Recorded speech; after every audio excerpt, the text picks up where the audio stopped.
श्रीमद् भागवत महापुराण की जय। आप सभी का दिन शुभ हो। श्री सुखदेव जी कहते हैं, हे राजन, एक बार सिंधु सौवरी देश का स्वामी राजा रहुगण पालकी पर चढ़कर जा रहा था।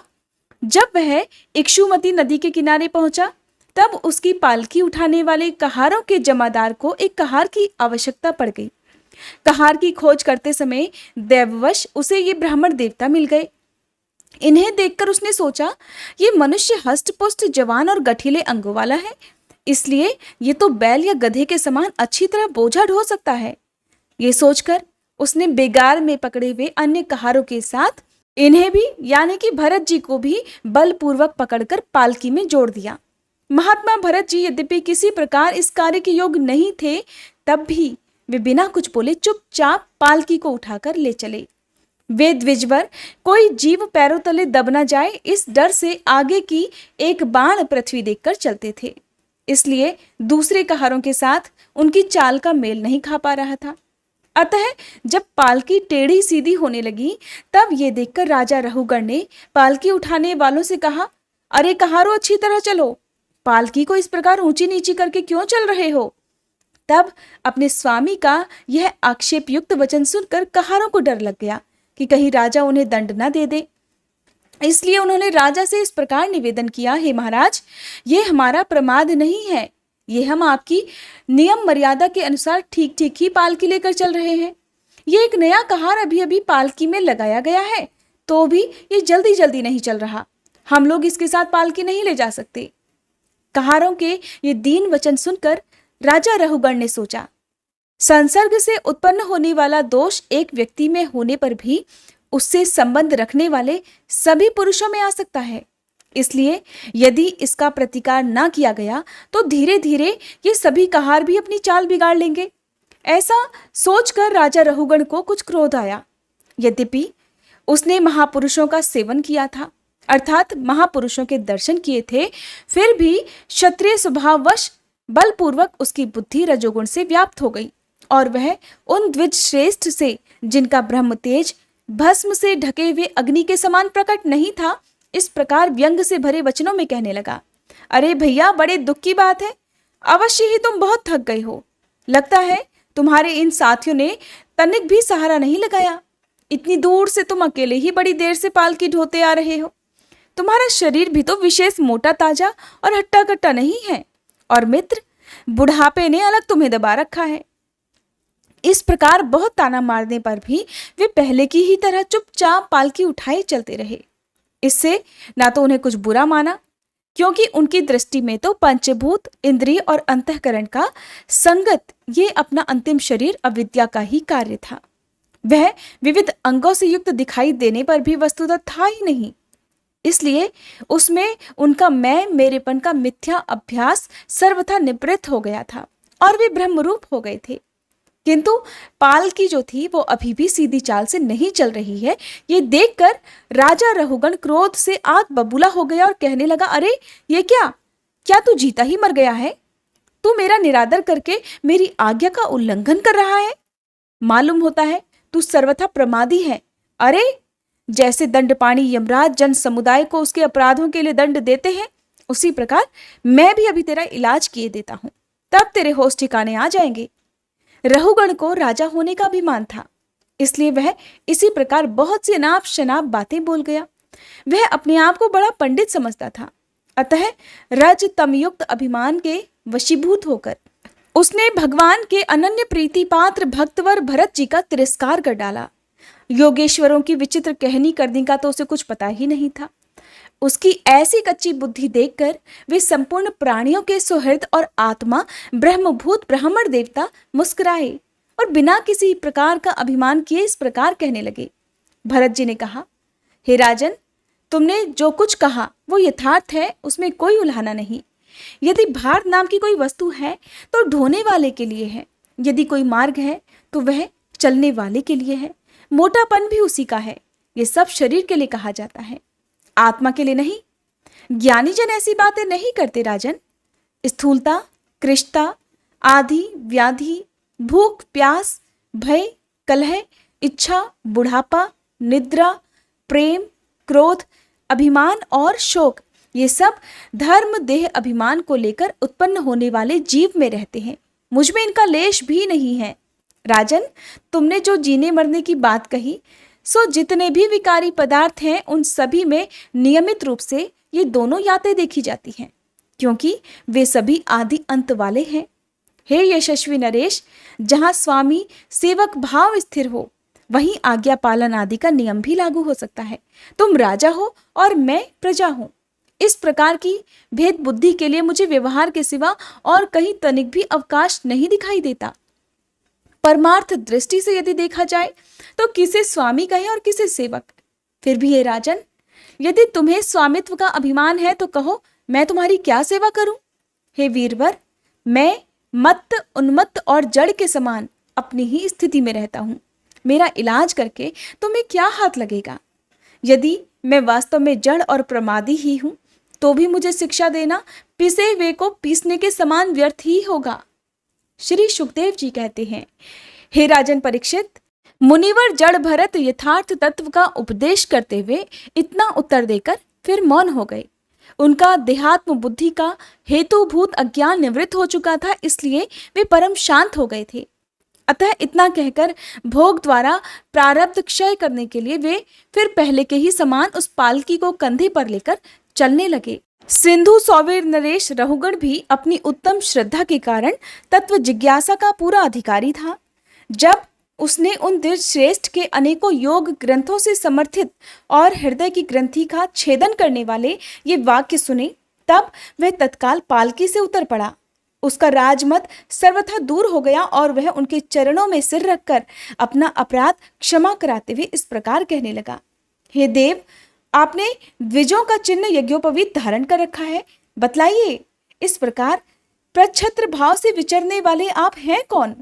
क्या आप दत्तात्रेय आदि अवधूतों में से कोई है? आप किसके पुत्र हैं? आपका जन्म कहाँ हुआ है और यहाँ कैसे आपका पदार्पण हुआ? यदि आप हमारा कल्याण करने के लिए यहाँ पधारे हैं तो क्या आप साक्षात सत्वमूर्ति भगवान कपिल जी ही तो नहीं हैं? मुझे इंद्र के वज्र का कोई डर नहीं है, न मैं महादेव जी के त्रिशूल से डरता हूँ और न यमराज के दंड से। मुझे अग्नि, सूर्य, चंद्र, वायु और कुबेर के अस्त्र शस्त्रों का भी कोई भय नहीं है, परंतु मैं ब्राह्मण कुल के अपमान से बहुत ही डरता हूँ। अतः हे द्विजवर, कृपया बतलाइए, इस प्रकार अपने विज्ञान और शक्ति को छिपाकर मूर्खों की भांति विचरने वाले आप कौन हैं? विषयों से तो आप सर्वथा अनासक्त जान पड़ते हैं। मुझे आपकी कोई था नहीं मिल पा रही है। हे साधु, आपके योग युक्त वाक्यों की बुद्धि द्वारा आलोचना करने पर भी मेरा संदेह दूर नहीं हो पा रहा। मैं आत्मज्ञानी मुनियों के परम गुरु और साक्षात श्री हरि की ज्ञान शक्ति के अवतार योगेश्वर भगवान कपिल से ये पूछने के लिए जा रहा था कि इस लोक में एकमात्र शरण लेने योग्य कौन है? क्या आप वे कपिल मुनि ही हैं जो लोगों की दशा देखने के लिए इस प्रकार अपना रूप छिपाकर विचर रहे हैं? भला घर में आसक्त रहने वाला विवेकहीन पुरुष योगेश्वरों की गति कैसे जान सकता है? मैंने युद्ध आदि कर्मों में अपने को श्रम होते देखा है, इसलिए मेरा अनुमान है कि बोझा ढोने और मार्ग में चलने से आपको भी अवश्य होता होगा। मुझे तो व्यवहार मार्ग भी सत्य ही जान पड़ता है, क्योंकि मिथ्या घड़े से जल लाना आदि कार्य नहीं होता। चूल्हे पर रखी हुई बटलोई जब अग्नि से तपने लगती है तब उसका जल भी खौलने लगता है और फिर उस जल से चावल का भीतरी भाग भी पक जाता है। इसी प्रकार अपनी उपाधि के धर्मों का अनुवर्तन करने के कारण देह, इंद्रिय, प्राण और मन की सन्निधि से आत्मा को भी उनके धर्म श्रम आदि का अनुभव होता ही है। आपने जो दंड आदि की व्यर्थता बताई, सो राजा तो प्रजा का शासन और पालन करने के लिए नियुक्त किया हुआ उसका दास ही है। उसका उन्मत्त आदि को दंड देना पिसे हुए को पीसने के समान व्यर्थ नहीं हो सकता, क्योंकि अपने धर्म का आचरण करना भगवान की सेवा ही है। उसे करने वाला व्यक्ति अपनी संपूर्ण पाप राशि को नष्ट कर देता है। हे दीनबंधो, राजत्यय के अभिमान से उन्मत्त होकर मैंने आप जैसे परम साधु की अवज्ञा की है, आपका अपमान किया है। अब आप ऐसी कृपा दृष्टि कीजिए जिससे इस साधु अवज्ञा रूप अपराध से मैं मुक्त हो जाऊं। आप देहाभिमान शून्य और विश्व बंधु श्री हरि के अनन्य भक्त हैं, इसलिए सब में समान दृष्टि होने से इस मान अपमान के कारण आप में कोई विकार नहीं हो सकता।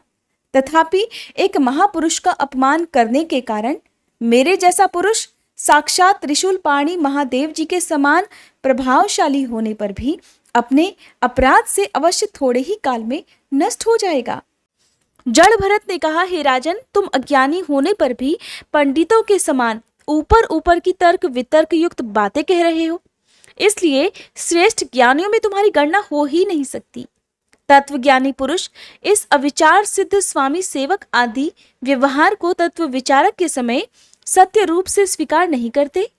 लौकिक व्यवहार के समान ही वैदिक व्यवहार भी सत्य नहीं है, क्योंकि वेद वाक्य भी अधिकतर गृहस्थ जनोचित यज्ञ विधि के विस्तार में ही व्यस्त हैं। राग द्वेष आदि दोषों से रहित विशुद्ध तत्व ज्ञान की पूरी अभिव्यक्ति प्रायः उनमें भी जुड़ी नहीं हुई है। जिसे गृहस्थोचित ज्ञान यज्ञादि कर्मों से प्राप्त होने वाला स्वर्ग आदि सुख स्वप्न के समान है नहीं जान पड़ता, उसे तत्व ज्ञान कराने में साक्षात उपनिषद वाक्य भी समर्थ नहीं होते हैं। जब तक मनुष्य का मन सत्व रज अथवा तमोगुण के वशीभूत रहता है, तब तक वह बिना किसी अंकुश के उसकी ज्ञानेंद्रिय और कर्मेंद्रियों से शुभाशुभ कर्म कराता रहता है। ये मन वासनामय विषयासक्त गुणों से प्रेरित विकारी और भूत एवं इंद्रिय रूप 16 कलाओं में मुख्य है।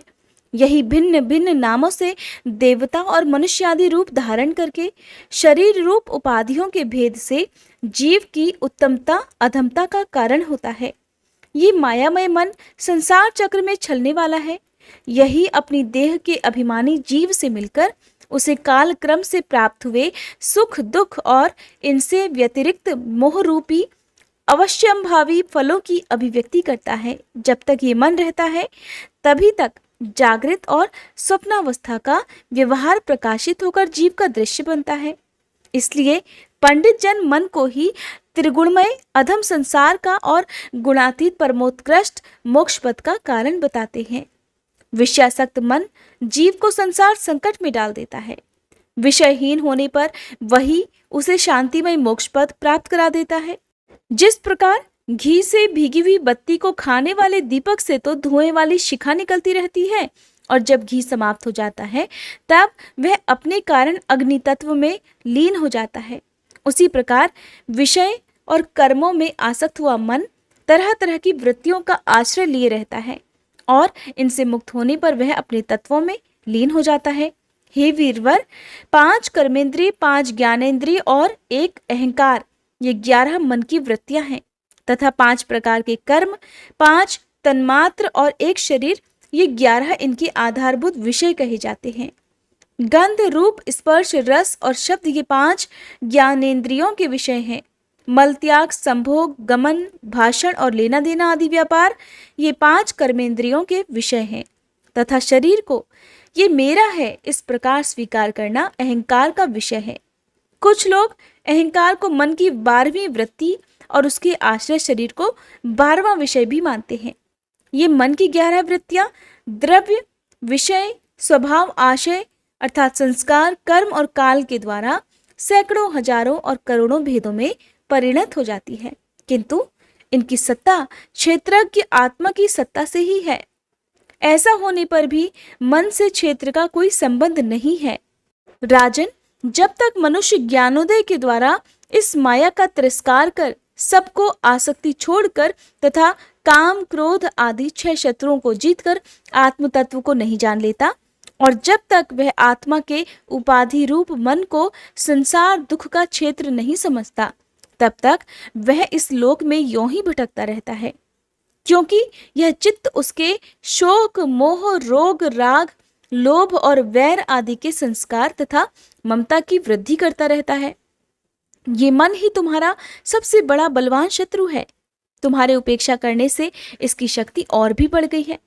ये यद्यपि स्वयं तो सर्वथा मिथ्या है, फिर भी इसने तुम्हारे आत्म स्वरूप को आच्छादित अर्थात ढक रखा है। इसलिए तुम सावधान होकर श्री गुरु और श्री हरि के चरणों की उपासना के अस्त्र से इसे मार डालो। राजा रहुगण ने कहा, हे भगवान, मैं आपको नमस्कार करता हूँ। आपने जगत का उद्धार करने के लिए ही ये देह धारण की है। हे योगेश्वर, अपने परमानंद स्वरूप का अनुभव करके आप इस स्थूल शरीर से उदासीन हो गए हैं और एक जड़ ब्राह्मण के वेश से अपने नित्य ज्ञानमय स्वरूप को जन साधारण की दृष्टि से ओझल किए हुए हैं। मैं आपको बार बार नमस्कार करता हूँ। हे ब्राह्मण, जिस प्रकार ज्वर से पीड़ित रोगी के लिए मीठी औषधि और धूप से तपे हुए पुरुष के लिए शीतल जल अमृत तुल्य होता है, उसी प्रकार मेरे लिए, जिसकी विवेक बुद्धि को देहाभिमान रूप विषैले सर्प ने डस लिया है, आपके वचन अमृतमय औषधि के समान है। हे देव, मैं आपसे अपने संशयों की निवृत्ति तो पीछे कराऊंगा। पहले इस समय आपने जो अध्यात्म योग में उपदेश दिया है उसी को सरल करके समझाइए। उसे समझने की मुझे बड़ी तीव्र इच्छा है। हे योगेश्वर, आपने जो ये कहा कि भार उठाने की क्रिया तथा उससे जो श्रम रूप फल होता है, वे दोनों ही प्रत्यक्ष होने पर भी केवल व्यवहार मूलक ही है, वास्तव में सत्य नहीं है कि तत्व विचार के सामने कुछ भी नहीं ठहरते। सो इस विषय में मेरा मन चक्कर खा रहा है। आपके इस कथन का मर्म मेरी समझ में नहीं आ रहा। तब जड़ भरत ने कहा, हे पृथ्वीपते, ये देह पृथ्वी का विकार है, पाषाण आदि से इसका क्या भेद है? जब ये किसी कारण से पृथ्वी पर चलने लगता है तब इसके भारवाही आदि नाम पड़ जाते हैं। इसके दो चरण हैं। इनके ऊपर क्रमशः टखने, पिंडली, घुटने, जांघ, कमर, वक्ष स्थल, गर्दन और कंधे आदि अंग हैं। कंधों के ऊपर लकड़ी की पालकी रखी हुई है। उसमें भी सौवीरराज नामक एक पार्थिव विकार ही है, जिसमें आत्मबुद्धि रूप अभिमान करने से तुम, मैं सिंधु देश का राजा हूं, इस प्रबल मद से अंधे हो रहे हो। किंतु इसी से तुम्हारी कोई श्रेष्ठता सिद्ध नहीं होती। वास्तव में तुम तो बड़े क्रूर और दुष्ट ही हो।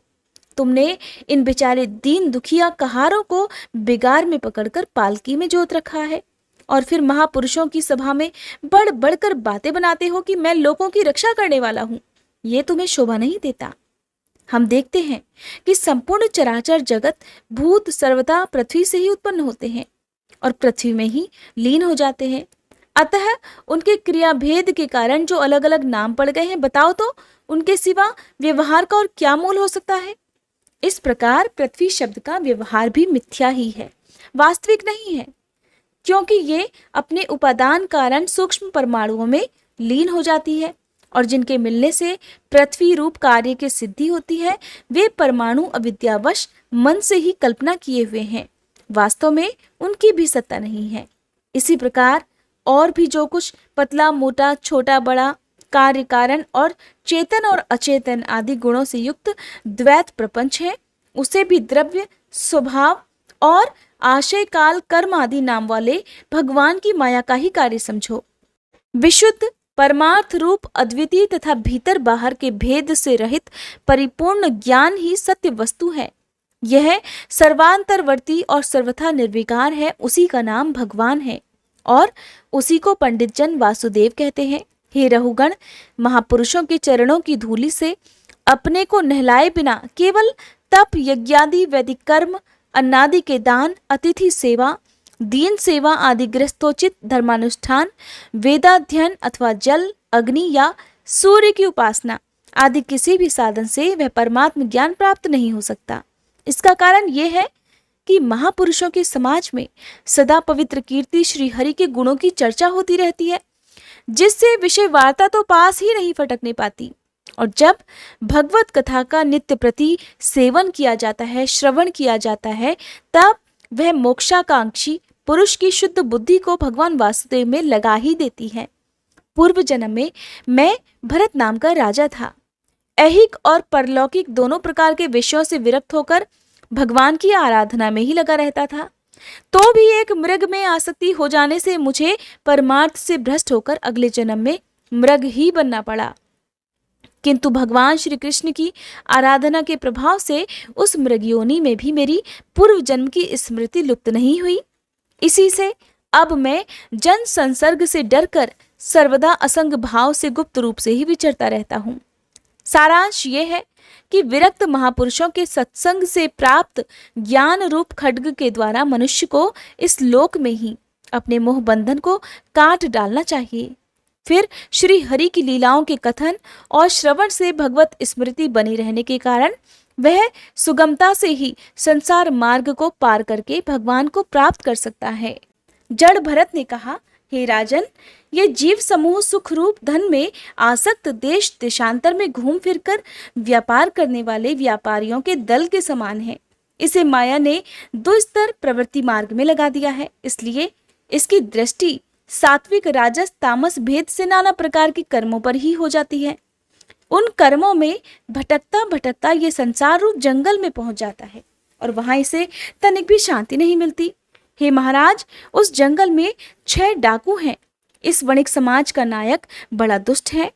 उसके नेतृत्व में जब वह वहां पहुंचता है तब ये लुटेरे बलात्कार से इसका सब माल मत्ता लूट लेते हैं तथा भेड़िए जिस प्रकार भेड़ों के झुंड में घुसकर उन्हें खींच ले जाते हैं, उसी प्रकार इसके साथ रहने वाले गीदड़ ही इसे असावधान देखकर इसके धन को इधर उधर खींचने लगते हैं। वह जंगल बहुत सी लता, घास और झाड़ झंकाड़ के कारण बहुत दुर्गम हो रहा है। उसमें तीव्र डांस और मच्छर इसे चैन नहीं लेने देते। वहां इसे कभी तो गंधर्व नगर दिखने लगता है और कभी चमचमाता हुआ अति चंचल अगिया बेताल आंखों के सामने आ जाता है। ये वणिक समुदाय इस वन में निवास स्थान, जल और धनादि में आसक्त होकर इधर उधर भटकता रहता है। कभी बवंडर से उठी हुई धूल के द्वारा जब सारी दिशाएं धूमाच्छादित हो जाती हैं और इसकी आंखों में भी धूल भर जाती है तो इसे दिशाओं का ज्ञान भी नहीं रहता। कभी इसे दिखाई ना देने वाले झिंगुरों का कर्णकटु शब्द सुनाई देता है, कभी उल्लुओं की बोली से इसका चित्त व्यथित हो जाता है, कभी इसे भूख सताने लगती है तब तो यह निंदनीय वृक्षों का ही सहारा टटोलने लगता है और कभी प्यास से व्याकुल होकर मृग तृष्णा की ओर दौड़ लगाता है, कभी जलहीन नदियों की ओर दौड़ जाता है तो कभी अन्न न मिलने पर आपस में एक दूसरे से भोजन प्राप्ति की इच्छा करने लगता है, कभी दावानल में घुसकर अग्नि से झुलस जाता है और कभी यक्ष लोग इसके प्राण खींचने लगते हैं तो ये खिन्न होने लगता है। कभी ये अपने से अधिक बलवान लोग इसका धन छीन कर ले जाते हैं तो दुखी होकर शोक और मोह से अचेत हो जाता है। कभी गंधर्व नगर में पहुंचकर घड़ी भर के लिए सब कुछ भूलकर खुशी मनाने लगता है। कभी पर्वतों पर चढ़ना चाहता है तो कांटे और कंकड़ों द्वारा पैर छलनी हो जाने से उदास हो जाता है।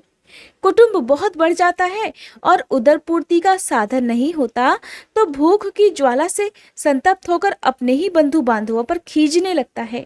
कभी अजगर सर्प का ग्रास बनकर वन में फेंके हुए मुर्दे के समान पड़ा रहता है। उस समय इसे कोई सुध बुध नहीं रहती। कभी दूसरे विषैले जंतु इसे काटने लगते हैं तो उनके विष के प्रभाव से अंधा होकर किसी अंधे कुएं में गिर पड़ता है और घोर दुखमय होकर अंधकार में बेहोश पड़ा रहता है। कभी मधु खोजने लगता है तो मक्खियां इसके नाक में दम कर देती हैं और इसका सारा अभिमान नष्ट हो जाता है। यदि किसी प्रकार अनेकों कठिनाइयों का सामना करके वो मिल भी गया तो बलात्कार से अर्थात बलपूर्वक दूसरे लोग इसे छीन लेते हैं।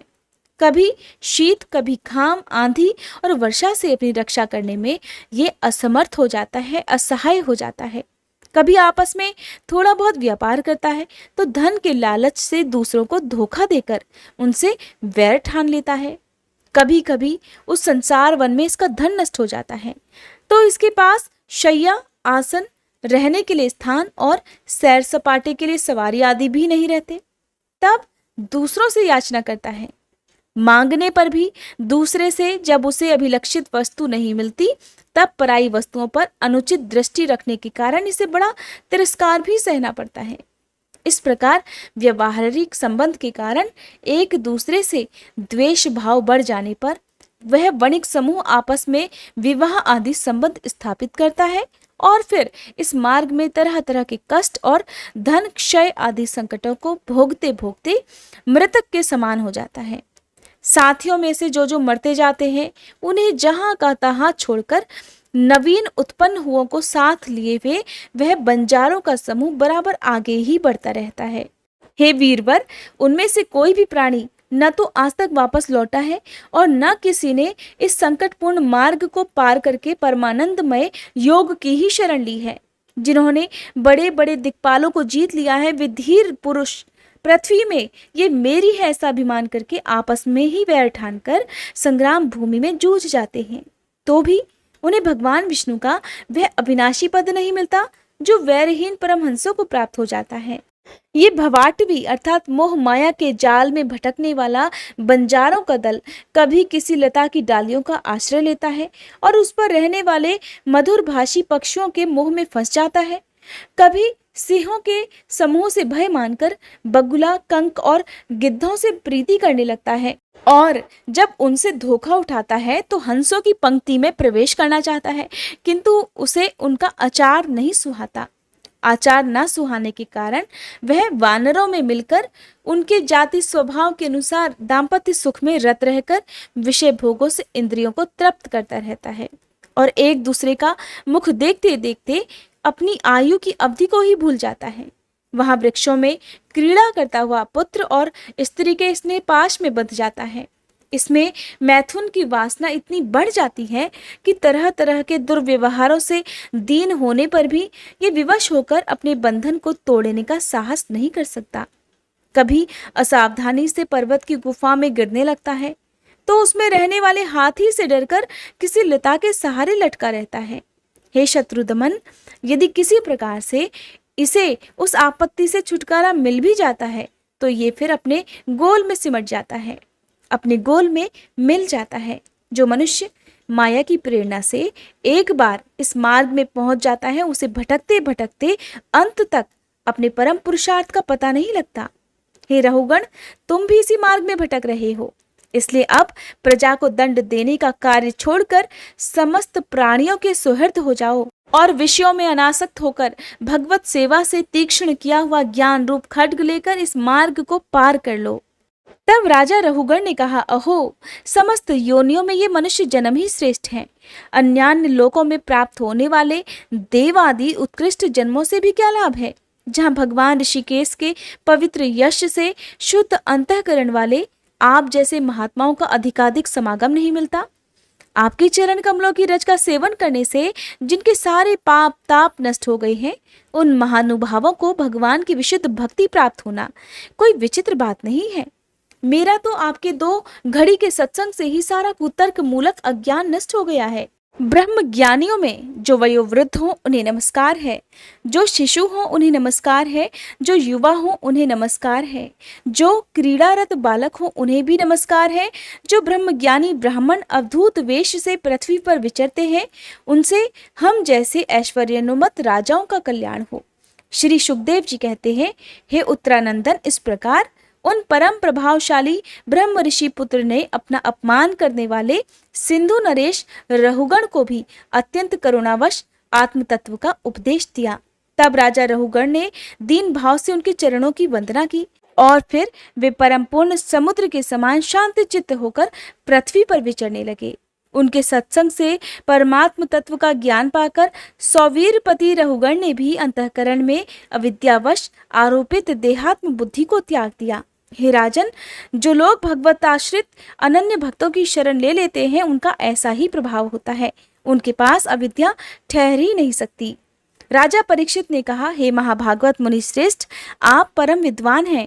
आपने रूप कादि के द्वारा अप्रत्यक्ष रूप से जीवों के जिस संसार रूप मार्ग का वर्णन किया है उस विषय की कल्पना विवेकी पुरुषों की बुद्धि ने की है। वह अल्प बुद्धि वाले पुरुषों की समझ में सुगमता से नहीं आ सकता। अतः मेरी प्रार्थना है कि इस दुर्बोध विषय को रूपक का स्पष्टीकरण करने वाले शब्दों से खोलकर समझाइए। श्री सुखदेव जी कहते हैं, हे राजन, देहाभिमानी जीवों के द्वारा सत्वादी गुणों के भेद से शुभ, अशुभ और मिश्र 3 प्रकार के कर्म होते रहते हैं। उन कर्मों के द्वारा ही निर्मित नाना प्रकार के शरीरों के साथ होने वाला जो संयोग वियोग आदि रूप अनादि संसार जीव को प्राप्त होता है, उसके अनुभव के 6 द्वार हैं। मन और 5 ज्ञानेंद्रियां। उनसे विवश होकर यह जीव समूह मार्ग भूलकर भयंकर वनों में भटकते हुए धन के लोभी बंजारों के समान पर समर्थ भगवान विष्णु के आश्रित रहने वाली माया की प्रेरणा से बीहड़ वन के समान दुर्गम मार्ग में पड़कर संसार वन में जा पहुंचता है। यह वन शमशान के समान अत्यंत अशुभ है। इसमें भटकते हुए उसे अपने शरीर से किए हुए कर्मों का फल भोगना पड़ता है। यहाँ अनेकों विघ्नों के कारण उसे अपने व्यापार में सफलता भी नहीं मिलती, तो भी यह उसके श्रम को शांत करने वाले श्री हरि और गुरुदेव के चरणारविंद मकरंद मधु के रसिक भक्त भ्रमरों के मार्ग का अनुसरण नहीं करता। इस संसार वन में मन सहित 6 इंद्रियां ही अपने कर्मों की दृष्टि से डाकुओं के समान हैं। पुरुष बहुत सा कष्ट उठाकर जो धन कमाता है उसका उपयोग धर्म में होना चाहिए। वही धर्म यदि साक्षात भगवान परम पुरुष आराधना के रूप में होता है तो उसे परलोक में निश्रेयस का हेतु बतलाया जाता है। किंतु जिस मनुष्य का बुद्धि रूप सारथी विवेकहीन होता है और मन वश में नहीं होता, उसके उस धर्मोपयोगी धन को ये मन सहित 6 इंद्रियां देखना, स्पर्श करना, सुनना, स्वाद लेना, सूंघना, संकल्प विकल्प करना और निश्चय करना, इन वृत्तियों के द्वारा गृहस्थोचित विषय भोगों में फंसाकर उसी प्रकार लूट लेती है जिस प्रकार बेईमान मुखिया का आगमन करने वाले और असावधान बंजारों के दल का धन चोर डाकू लूट ले जाते हैं। यही नहीं, इस संसार वन में रहने वाले उसके कुटुंब भी, जो नाम से तो पुत्र पुत्रादि और स्त्री कहा जाते हैं, किंतु कर्म जिनके साक्षात भेड़ियों और गीदड़ों के समान होते हैं, उस अर्थ लोलुप कुटुंबी के धन को उसकी इच्छा न रहने पर भी उसके देखते ही देखते इस प्रकार छीन कर ले जाते हैं जैसे भेड़िए गडरियों से सुरक्षित भेड़ों को उठाकर ले जाते हैं। जिस प्रकार यदि किसी खेत के बीजों को अग्नि द्वारा जला ना दिया गया हो, जो प्रतिवर्ष जोतने पर भी खेती का समय आने पर फिर वही झाड़ झंकार, लता और तृण आदि से गहन हो जाता है, उसी प्रकार यह गृहस्थाश्रम भी कर्म भूमि है।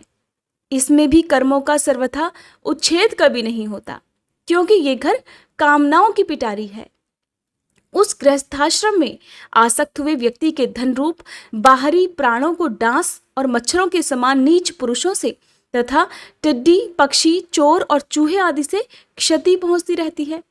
कभी इस मार्ग में भटकते भटकते ये अविद्या, कामना और कर्मों से कलुषित हुए अपने चित्त से दृष्टि दोष के कारण इस मर्त्यलोक को, जो कि गंधर्व नगर के समान असत है, सत्य समझने लगता है। फिर खान पान और स्त्री प्रसंग आदि व्यवसनों में फंसकर मृग तृष्णा के समान मिथ्या विषयों की ओर दौड़ने लगता है। कभी बुद्धि के रजोगुण से प्रभावित होने पर सारे अनर्थों की जड़ अग्नि के मलरूप सोने को ही सुख का साधन समझकर उसे पाने के लिए लालयित होकर इस प्रकार दौड़ धूप करने लगता है जैसे वन में जाड़े से ठिठुरता हुआ पुरुष अग्नि के लिए व्याकुल होकर उन्मुख पिशाच की अर्थात अगिया बेताल की ओर उसे आग समझकर दौड़े। कभी इस शरीर को जीवित रखने पर अन्न, जल और धन आदि में अग्निवेश करके इस संसारण्य में इधर उधर दौड़ धूप करता रहता है। कभी बवंडर के समान आंखों में धूल झोंक देने वाली स्त्री उसे गोद में बैठा लेती है तो तत्काल रागांध सा होकर सत्पुरुषों की मर्यादा का भी विचार नहीं करता, और उस समय नेत्रों में रजोगुण की धूल भर जाने से बुद्धि ऐसी मलिन हो जाती है कि अपने कर्मों के साक्षी दिशाओं के देवताओं को भी भुला देता है। कभी प्रत्यक्ष शब्द करने वाले उल्लू के समान, शत्रुओं की और परोक्ष रूप से बोलने वाले झिंगुरों के समान राजा की अति कठोर और दिल को दहला देने वाली डरावनी डांट डपट से इसके कान और मन को बड़ी व्यथा होती है। पूर्व पुण्य क्षीण हो जाने पर यह जीवित ही मुर्दे के समान हो जाता है, और जो कारस्कर और काकतुंड आदि जहरीले फलों वाले पाप वृक्षों, इसी प्रकार की अन्य दूषित लताओं और विषैले कुओं के समान है, तथा जिनका धन इस लोक में और परलोक में दोनों के ही काम में नहीं आता, और जो जीते हुए भी मुर्दे के समान है, उन कृपण पुरुषों का आश्रय ले लेता है। कभी असत पुरुषों के संग से बुद्धि बिगड़ जाने के कारण सूखी नदी में गिरकर दुखी होने के समान इस लोक और परलोक में दुख देने वाले पाखंड में फंस जाता है। जब दूसरों को सताने से उसे अन्न भी नहीं मिलता, तब वह अपने सगे पिता पुत्रों को अथवा पिता या पुत्र आदि का एक तिनका भी जिनके पास देखता है, उनको फाड़ खाने के लिए तैयार हो जाता है। कभी दावानल के समान प्रिय विषयों से शून्य और परिणाम में दुखमय घर में पहुंचता है, तो वहां इष्ट जनों के वियोग आदि से उसके शोक की आग भड़क उठती है। उससे संतप्त होकर यह बहुत ही खिन्न होने लगता है। कभी काल के समान भयंकर राजकुल रूप राक्षस इसके परम प्रिय धन रूप प्राणों को हर लेता है तो ये मरे हुए के समान निर्जीव हो जाता है। कभी मनोरथ के पदार्थों के समान अत्यंत असत पिता पितामह आदि संबंधों को सत्य समझकर उनके स्वप्न के समान क्षणिक सुख का अनुभव करता है। गृहस्थाश्रम के लिए जिस कर्म विषय का महान विस्तार बताया गया है उसका अनुष्ठान किसी पर्वत की कड़ी चढ़ाई के समान ही है, और लोगों को उस ओर प्रवृत्त देखकर उनकी देखा देखी जब ये भी उसे पूरा करने का प्रयत्न करता है तब तरह तरह की कठिनाइयों से क्लेशित होकर कांटे और कंकड़ों से भरी हुई भूमि में पहुंचे हुए व्यक्ति के समान दुखी हो जाता है। कभी पेट की असह्य ज्वाला से अधीर होकर अपने कुटुंब पर ही बिगड़ने लगता है।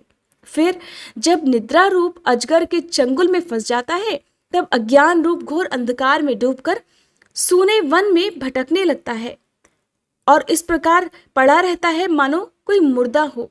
उस समय इसे किसी बात की सुध नहीं रहती।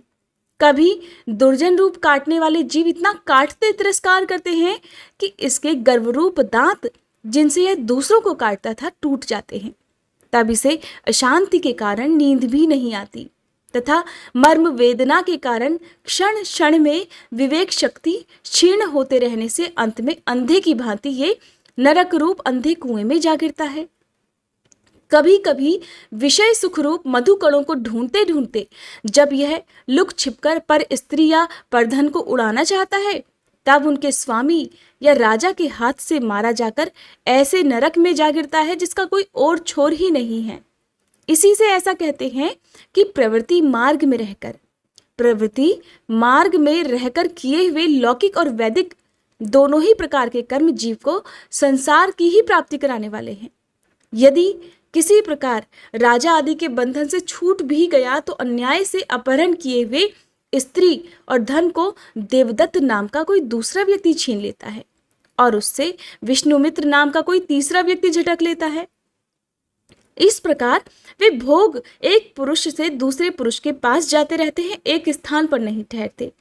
कभी कभी शीत और वायु आदि अनेकों अधिवैदिक अधिभौतिक और आध्यात्मिक दुख की स्थितियों के निवारण करने में समर्थ न होने से ये अपार चिंताओं के कारण उदास हो जाता है। कभी परस्पर लेन देन का व्यवहार करते समय किसी दूसरे का थोड़ा सा दमड़ी भर और या फिर इससे भी कम धन चुरा लेता है तो इस बेईमानी के कारण उससे वैर ठन जाता है। हे राजन, इस मार्ग में पूर्वोक्त विघ्नों के अतिरिक्त सुख दुख राग द्वेष भय अभिमान प्रमाद उन्माद शोक मोह लोभ मात्स्य ईर्ष्या अपमान क्षुधा पिपासा आदि व्याधि जन्म जरा और मृत्यु आदि और भी अनेकों विघ्न हैं। किसी समय देव माया रूपिणी स्त्री के बाहुपाश में पड़कर विवेकहीन हो जाता है तब उसी के लिए विहार भवन आदि बनवाने की चिंता में ग्रस्त रहता है तथा उसी के आश्रित रहने वाले पुत्र पुत्री और अन्य स्त्रियों के मीठे मीठे बोल चितवन और चेष्टाओं में आसक्त होकर उन्हीं में चित्त फंस जाने से वह इंद्रियों का दास अपार अंधकार में नरकों में गिर जाता है। काल चक्र साक्षात भगवान विष्णु का आयुध है। वह परमाणु से लेकर द्विपरार्ध पर्यंत क्षण घटी आदि अवयव से युक्त है। वह निरंतर सावधान होकर घूमता रहता है। जल्दी जल्दी बदलने वाली बाल्य यौवन आदि अवस्थाएं ही उसका वेग है। उसके द्वारा वह ब्रह्मा से लेकर शुदात्री शूद्र तृण पर्यंत सभी भूतों का निरंतर संहार करता रहता है और कोई भी उसकी गति में बाधा नहीं डाल सकता। उससे भय मानकर भी जिनका ये काल चक्र निज आयुध है उन साक्षात भगवान यज्ञ पुरुष की आराधना छोड़कर यह मूर्ख मनुष्य पाखंडियों के चक्कर में पड़कर उनके कंक गिद्ध बगुला और बटेर के समान आर्य शास्त्र बहिष्कृत देवताओं का आश्रय ले लेता है जिनका केवल वेद बाह्य अप्रामाणिक आगमनों में ही उल्लेख मिलता है। ये पाखंडी तो स्वयं ही धोखे में है। जब भी ये उनकी ठगाई में आकर दुखी होता है तब ब्राह्मणों की शरण लेता है, किंतु उपनयन संस्कार के अनंतर श्रौत स्मार्त कर्मों से भगवान यज्ञ पुरुष की आराधना करना आदि जो उनका शास्त्रोक्त आचार है वो इसे अच्छा नहीं लगता। इसलिए वेदोक्त आचार के अनुकूल अपने में शुद्धि न होने के कारण ये कर्म शून्य शूद्र कुल में प्रवेश करता है। जिसका स्वभाव वानरों के समान केवल कुटुंब पोषण और स्त्री सेवन करना ही है। वहां बिना रोक टोक स्वच्छंद विहार करने से इसकी बुद्धि अत्यंत दीन हो जाती है और एक दूसरे का मुख देखना आदि विषय भोगों में फंसकर इसे अपने मृत्यु काल का भी स्मरण नहीं रहता। वृक्षों के समान जिनका लौकिक सुख ही फल है, उन घरों में ही सुख मानकर वानरों की तरह स्त्री पुत्र आदि में आसक्त होकर ये अपना सारा समय काम वासना विषय भोगों में ही बिता देता है। इस प्रकार प्रवृत्ति मार्ग में पड़कर सुख दुख भोगता हुआ ये जीव रोग रूपी गिरी गुहा में फंसकर उसमें रहने वाले मृत्यु रूप हाथी से डरता रहता है। इस संसार मार्ग में चलने वाला ये जीव अनेक प्रकार के क्लेश और विघ्न बाधाओं से बाधित होने पर भी मार्ग में जिस पर जहां विपत्ति आती है अथवा जो कोई मर जाता है उसे जहां का तहां छोड़ देता है तथा नए जन्मे हुओं का साथ लगाता है। कभी किसी के लिए शोक करता है, किसी का दुख देखकर मूर्छित हो जाता है, किसी के वियोग होने की आशंका से भयभीत हो उठता है, किसी से झगड़ने लगता है, कोई आपत्ति आती है तो रोने चिल्लाने लगता है, कहीं कोई मन के अनुकूल बात हो गई तो प्रसन्नता के मारे फूला नहीं समाता, कभी गाने लगता है और कभी उन्हीं के लिए बंधने में हिचकता भी नहीं। साधुजन इसके पास कभी नहीं आते, ये साधु संग से सदा वंचित रहता है। इस प्रकार यह निरंतर आगे ही बढ़ रहा है जहां से इसकी यात्रा आरंभ हुई है और जिसे इस मार्ग की अंतिम अवधि कहते हैं, उस परमात्मा के पास ही अभी तक नहीं लौटा। परमात्मा तक तो योग शास्त्र की गति भी नहीं है। जिन्होंने सब प्रकार के दंड का त्याग कर दिया है, वे निवृत्ति परायण संयात्मा मुनिजन ही उसे प्राप्त कर पाते हैं। जो दिग्जनों को जीतने वाले और बड़े बड़े यज्ञों का अनुष्ठान करने वाले राजर्षि हैं, उनकी भी वहां तक गति नहीं है। वे संग्राम भूमि में शत्रुओं का सामना करके केवल प्राण परित्याग ही करते हैं तथा जिसमें ये मेरी है ऐसा अभिमान करके वैर ठाना था, उस पृथ्वी में ही अपना सारा शरीर छोड़कर स्वयं परलोक को चले जाते हैं। इस संसार से भी वे पार नहीं हो पाते। अपने पुण्य कर्म रूप लता का आश्रय लेकर यदि किसी प्रकार ये जीव इन आपत्तियों से अथवा नरक से छुटकारा पा भी जाता है तो फिर इसी प्रकार संसार मार्ग में भटकता हुआ इस जन समुदाय में मिल जाता है। यही दशा स्वर्ग आदि ऊर्ध्व लोकों में जाने वालों की भी होती है। हे राजन, राजर्षि भरत के विषय में पंडित जन ऐसा कहते हैं, जैसे गरुड़ जी की होड़ कोई मक्खी नहीं कर सकती, उसी प्रकार राजर्षि महात्मा भरत के मार्ग का कोई अन्य राजा मन से भी अनुसरण नहीं कर सकता। हे राजन, राजर्षि भरत के पवित्र गुण और कर्मों की भक्तजन भी प्रशंसा करते हैं। उनका ये चरित्र बड़ा कल्याणकारी, आयु और धन की वृद्धि करने वाला, लोक में सुयश बढ़ाने वाला और अंत में स्वर्ग तथा मोक्ष की प्राप्ति कराने वाला है। जो मनुष्य इसे सुनता या सुनाता है और इसका अभिनंदन करता है, उसकी सारी कामनाएं स्वतः ही पूर्ण हो जाती हैं। दूसरों से उसे कुछ भी नहीं मांगना पड़ता।